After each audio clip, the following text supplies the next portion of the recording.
Vítam vás pri dnešnej videorecenzii týchto hodiniek. Ako som už spomínala v článku, sú to Smartwatch U8 Plus a dneska vám poviem niečo viac o tom, ako fungujú. Čiže najprv sa pripojíte s vašim mobilom, ktorý by mal mať operačný systém iOS alebo Android a pripojíte sa cez Bluetooth. To už som pripojená. A ďalej si môžeme pozrieť menu, čiže tu vidíte menu. Máte tu nastavenia, môžete si nastaviť hodiny, hlasitosť, jazyk, momentálne už máte preklad aj v češtine, alebo môžete dať iný jazyk. Ja si dám teda tú češtinu. Ďalej tu je aplikácia táto proti strate.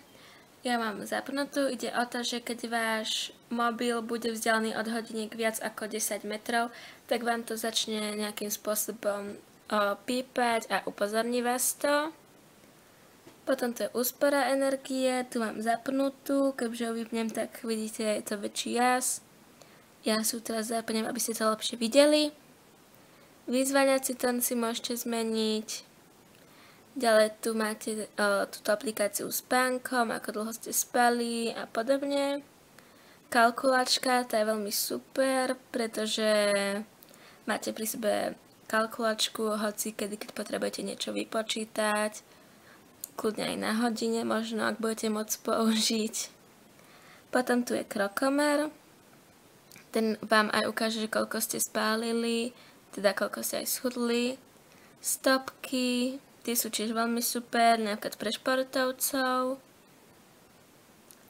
Ďalej, čo tu máme? Teda Bluetooth, vaše kontakty, pokiaľ ste teda pripojení cez Bluetooth, tak sa vám načítajú kontakty.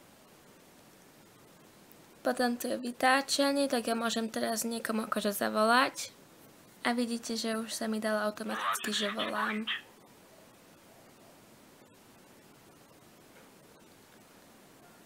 Môžem samozrejme aj príjmať hovory cez tieto hodinky, pretože majú v sebe zabudovaný reproduktor, tunak vlastne na boku, aj mikrofón. Ďalej tu máme teda správy. Keďže mám iOS, tak ten ešte nemá aplikáciu, že toto práve button notification, čiže sa mi to nedá. Ale pre Android to bude fungovať, teda môžete si pozerať správy. Potom tu sú hovory, oznámenia, kamera, hudba. To takisto cez tú aplikáciu môžu vám prichádzať rôzne vlastne správy a podobne ako z Facebooku, Instagramu, tak iných sociálnych sietí. Dobre, ďalej tu je aplikácia odpočinok, čiže keď máte oddychovať, to si môžete hoci ako zmeniť. To isté aj pitný režim, kalendár tu máte, poplach, alebo teda aj budík, ten ešte nemám nastavený. A to je bolo všetko, ešte vám môžem ukázať napríklad, ako funguje hudba. Čiže dám si zvuk.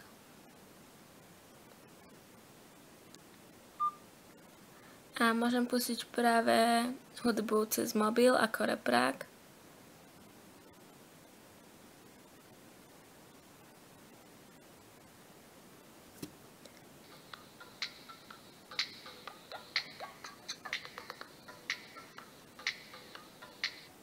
Čiže dúfam, že ste to počuli. A už neviem, čo by som asi povedala, viac sa dozviete z článku. Čiže zatiaľ